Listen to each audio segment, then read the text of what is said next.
Ma'am అంటే యాక్చువల్గా ladies women's అంటే మనకి ఎక్కువగా ఏంటంటే మనకే కాదు ఇంకా చాలామంది యూత్కి ఎక్కువగా ఏంటంటే పీరియడ్స్ టైంలో స్టమక్ అనేది చాలా హెవీ పెయిన్ ఉంటుందంటారు.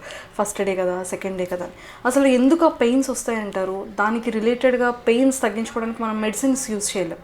సో ఎలా చేస్తే బాగుంటుందంటారు? హోమ్ రెమెడీస్ వాళ్ళ స్టమక్ పెయిన్ ఎలా తగ్గించుకోవచ్చు అంటారు ఆ టైంలో? మనకి ఫస్ట్ ఏంటంటే పెయిన్ఫుల్ పీరియడ్స్ అన్నది మనకి ఫిజియలాజికల్, పాథలాజికల్ రెండు రకాలుగా మనం డివైడ్ చేసుకోవాలన్నమాట. ఫిజియలాజికల్ పెయిన్ అంటే దాన్ని డిస్మెనోరియా అని కూడా అంటారు. అది ఏంటంటే అందరికీ సహజంగా లోపల ఎటువంటి అబ్నార్మాలిటీ అంటే గర్భసంచిలో గడ్డలు కానీ, పాలిప్స్ కానీ, లేకపోతే అడినోమయోసిస్ కానీ, ఎండోమెట్రియోసిస్ కానీ ఇలాంటి ఎటువంటి పెథలాజికల్ కండిషన్ లేకుండా సహజంగా ఫిజియలాజికల్గా only with the release of prostaglandin అంటే ఇన్ఫ్లమేటరీ మీడియేటర్స్ అనమాట. దానివల్ల పొత్తి కడుపులో పీరియడ్స్ టైంలో నొప్పి అన్నది వస్తూ ఉంటుంది.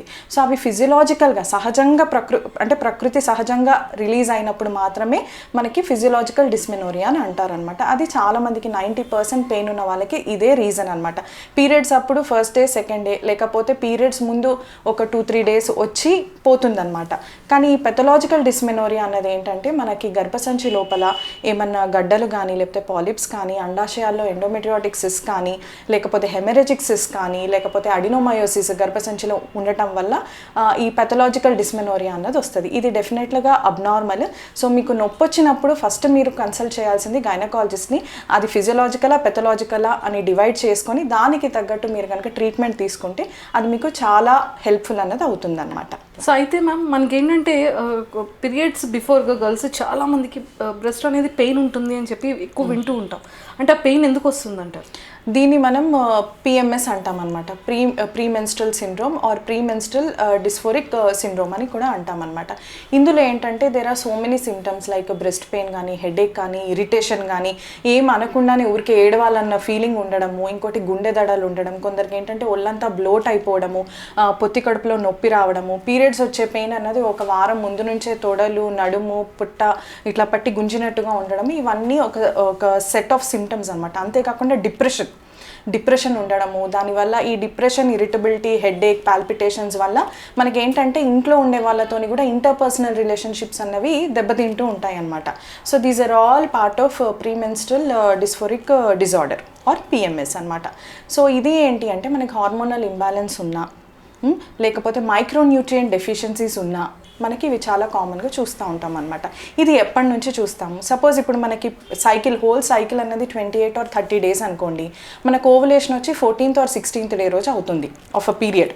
14th or 16th day తర్వాత till we get an another period, ఆ second half of the menstrual సైకిల్లో ఏంటంటే ఈ అన్ని సిమ్టమ్స్ అనేవి పాపప్ అవ్వడం జరుగుతుంటుంది అనమాట. పోస్ట్ ఓవులేషన్ ఇవన్నీ స్టార్ట్ అవుతాయి. సో ఇవన్నీ స్టార్ట్ అవ్వడం వల్ల ఆ ఒక 10 to 15 days మనకి ఈ అన్ని సిమ్టమ్స్ తోటి ఎవరికైతే ఈ ప్రీమెన్స్ట్రల్ సిండ్రోమ్ అన్నది ఉందో వాళ్ళు దీంతో చాలా సఫర్ అవుతూ ఉంటారనమాట. కొన్నిసార్లు ఏంటంటే ఇందులో సూసైడల్ టెండెన్సీస్ కూడా వస్తాయి. సూసైడల్ టెండెన్సీస్ కానీ, లేకపోతే పక్కన వాళ్ళని హార్మ్ చేయాలన్న టెండెన్సీస్ కానీ, అట్లాంటివన్నీ కూడా మనం బ్రెస్ట్ పెయిన్ అనే కాదు, ఇవన్నీ కూడా మనం చూస్తూ ఉంటాం. ఓకే. సో మ్యామ్ ఇంకోటి ఏంటంటే ఈ పెయిన్స్ ఇవన్నీ వచ్చేటప్పుడు, స్టమక్ పెయిన్ ఇవన్నీ వచ్చేటప్పుడు ఏంటంటే షుగర్ వాటర్ తాగితే పెయిన్ తగ్గుతుంది అంటారు, లేదు అంటే గులాబ్ జామ్ తింటే పెయిన్ తగ్గుతుంది. అదంతా సుత్తి, అసలు నమ్మము. అవన్నీ ఏంటంటే diversion from the pain. See, if you are dull or in a dull mood, or if you are in some pain, physical or mental pain, whatever it is, you eat your favorite dish or you eat your favorite ice cream or whatever, మనకి కొంచెం mood అన్నది divert అయ్యి you feel little better, అంతేగాని నిజంగా pain తగ్గుతుంది అన్నదైతే కాదు. Okay.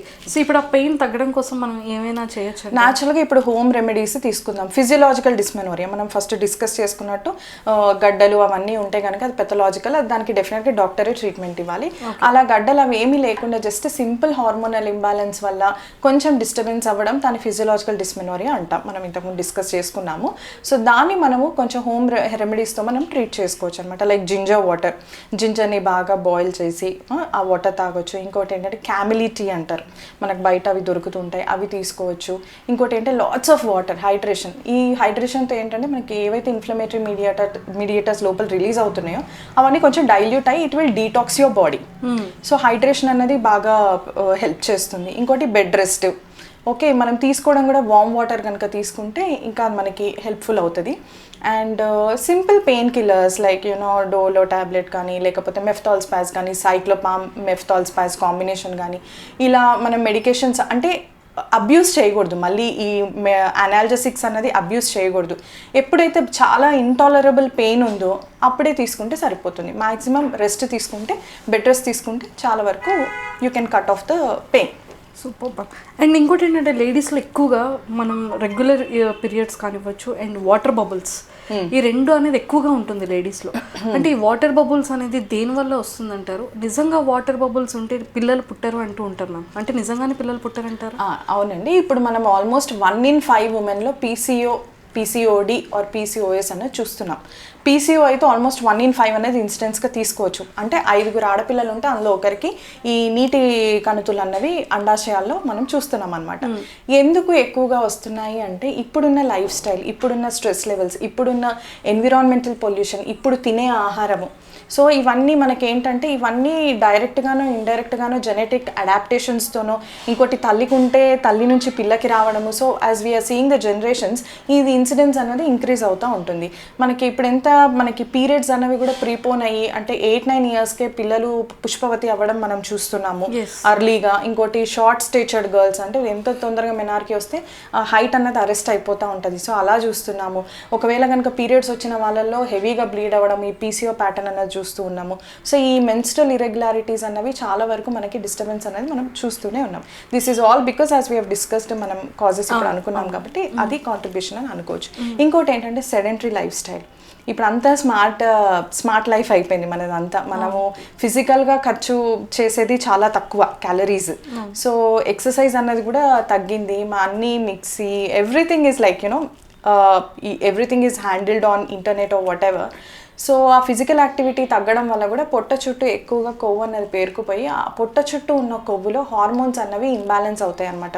కొవ్వులోంచి కూడా oestrogen అనే హార్మోన్ అనేది ప్రొడ్యూస్ అవుతూ ఉంటుంది. సో దానివల్ల కూడా మనకి పీసీఓ ప్యాటర్న్ వచ్చేది అయితే ఉంటుంది. ఇంకొకటి పేరెంట్స్లో కనుక డయాబెటీస్ ఉంటే, ఇప్పుడు డయాబెటీస్ కూడా ఎర్లీ ఆన్సెట్ అయిపోయింది మనకి. In the early 30s or late 20s everyone is becoming diabetic.